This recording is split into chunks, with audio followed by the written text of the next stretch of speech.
to Madrid, he decided finally to head towards Santiago de Cuba. Meanwhile, far away in the Philippines, the first part of the disaster took place. On the 1st of May, the American squadron, commanded by Dewey, destroyed the squadron commanded by the Spanish Admiral Montojo at Cavite in uneven combat. The Cavite disaster, with 101 dead and 250 wounded, only served to prove that the weak and antiquated Spanish colonial fleet, suitable to fight adventurers and pirates sailing those waters, could do nothing when confronted with a much more powerful fleet. A third reserve squadron was then sent to the Philippines from Spain under the command of Admiral Camara in order to regain naval control of Spanish territory overseas, but the fleet is blocked in Port Said by the British government, which refused to give them coal or access via the Suez Canal. Yet again, the Spanish forces, in short supply and in disarray, are obliged to retreat, leaving the only armored ship that Spain possessed, the Pelayo, and the cruiser Carlos V, outside the field of action. Destiny decided that Cervera's squadron en route to the Americas would fail to receive a crucial telegram, possibly sent as a result of what occurred in Cavite, rectifying the former order sent from Madrid and allowing it to return to the peninsula. By the time the cablegram arrived, it was too late to go back. Cervera arrived in Santiago de Cuba on the 19th of May, even with the difficulties imposed by the American naval blockade and with the objective of raising morale and cooperating with the Spanish troops already there. More than 1,000 Marines were sent to reinforce the armed forces in Santiago, close to 9,000 men. At that time, American military forces were poorly organized, and the Army was not prepared for war. In direct contrast to the Navy, which was well prepared and deployed powerful warships.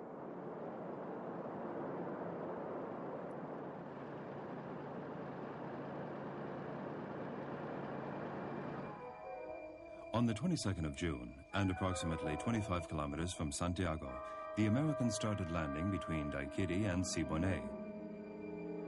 The operation would end a few days later after 17,000 soldiers were disembarked.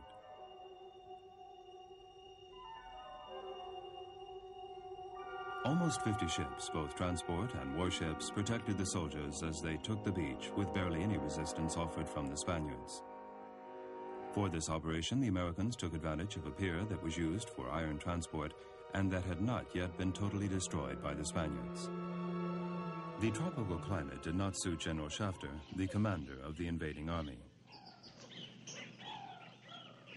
Amongst the officers under his command was a future president of the United States, Theodore Roosevelt, who led the Rough Riders and who, having been governor for the state of New York, was accompanied by many volunteers, including politicians, lawyers, and businessmen, most of whom were looking for adventure and thought this would be a parade.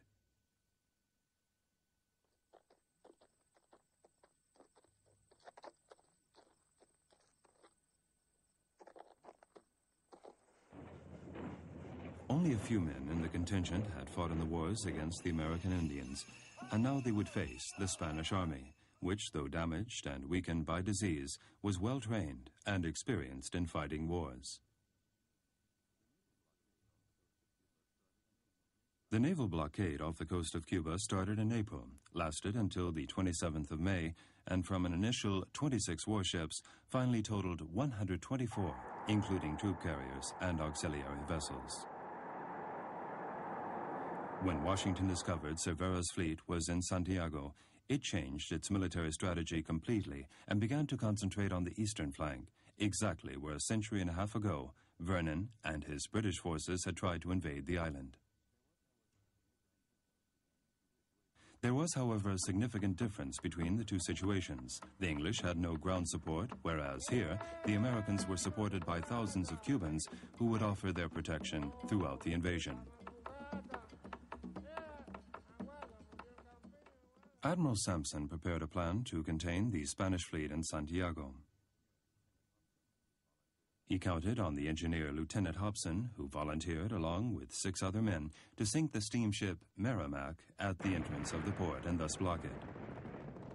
His brave action, however, did not produce the expected results due to artillery defenses and submarine mines, which managed to put the steamboat out of action without blocking traffic. The crew members were taken prisoner.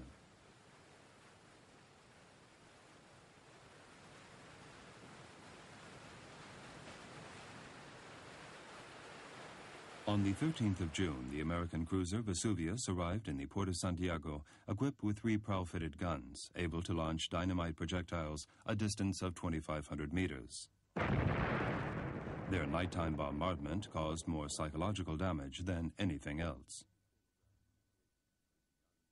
Spain's cablegram communications to the island of Cuba were intercepted and cut off by the U.S. Navy. Although interior communications were still possible thanks to heliographs and telegraphs. Several days after land combat started, and after Spaniards retreated from Las Guasimas, General Shafter ordered the attack on Caney and the hill of San Juan, as he believed these positions were the key to conquering the city of Santiago.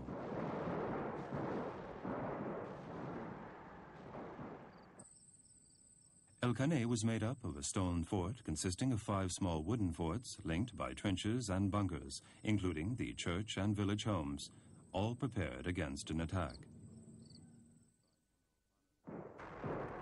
Defended by General Vara del Rey with 500 badly armed men, they waited for the assault of 4 American generals and 7,000 men, backed up by artillery and Cuban troops, made up of 200 men, led by Colonel Gonzalez Clavel.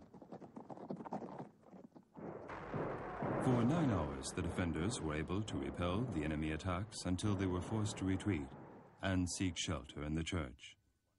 The Spanish general was not among the 100 survivors. In the other hotspot, the hill of San Juan, the fight resulted in many casualties. 450 Spaniards under the command of Colonel Vaquero confronted close to 9,000 American and Cuban soldiers. When the Americans arrived in the valley, they raised and anchored a hot air balloon they had with them in order to study the movements of the Spanish troops. This imprudent move allowed the Spanish artillery force to spot their position, destroy the hot air balloon, and produce a large number of casualties among the American troops. After offering a strong defense, the Spanish left 360 casualties on the battlefield, including their commander. The chief of staff of Cervera's fleet, Bustamante, was gravely wounded as he and his Marines tried to come to the aid of the Spanish positions. For their part, the Cubans suffered more than 100 casualties and the Americans 1,000, many of whom died in a place called Death Pass. The strong resistance offered by the Spanish troops caused General Shafter to send Washington a request for reinforcements. He reported he was considering pulling back 5 miles from the front. In the meantime, General Blanco, who obtained from Madrid command of both the Spanish land and naval forces, believed that with the loss of Caney and San Juan, Cervera's squadron should abandon the fortress and try to fight their way through the naval blockade. Cervera knew perfectly well that his ships could not fight the Americans, not only because they were inferior in their offensive capabilities, but also because they had left Cape Verde in terrible condition with useless boilers, low supplies of coal, and with defects in the ammunition. Admiral Cervera preferred to assign his men to defending the fortress, dismounting the cannons on the ships, and sinking the fleet, rather than exposing himself to the equally absurd and useless action suggested by his superior. But Blanco's stubbornness and authority were imposed. The course of events, and with them the war, radically changed with the arrival of an order from General Blanco to Admiral Cervera, telling him to leave Santiago with the entire squadron immediately.